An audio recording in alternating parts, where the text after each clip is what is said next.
ప్రపంచంలో ఏడ దొరికిన సరుకు మన కాడ ఉండదన్నా. భూగోళంలో ఎవడి కాడ లేదు ఇదే. అట్లాంటి సరుకు మన కాడ పెట్టుకుని మనం ఎవరినో వెళ్ళి అడిగేది ఏందన్నా? మార్కెట్లో వాళ్ళకి పోటీ పెడితే ఎగపడి కొంటారన్నా మన సరుకులు. ఆ లెక్కను చూస్తే టన్నుకు 3 కోట్లు కూడా వస్తాయి తెలుసు మీకు. ఓ తూలు ఆలోచించుకోండి స్వామి.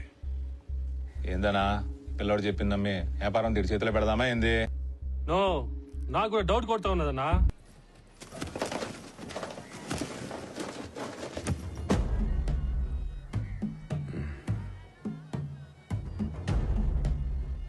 ఎంతది? 3 కోట్ల. టన్ ఎంతగా ఉంటావు? 1.5 కోటి. అవునన్నా, పుష్ప కరెక్ట్గా చెప్పినాడు. ఇట్టంటోడికి కానీ మన సిండికేట్ అప్పు చెప్తే మన వ్యాపారం బాగుంటుందన్నా. నాకు ఒక్క అవకాశం కానీ సార్. ఎప్పుడు ఎవడు సొన్నంత లాభాలు చూపిస్తాను సార్ నేను.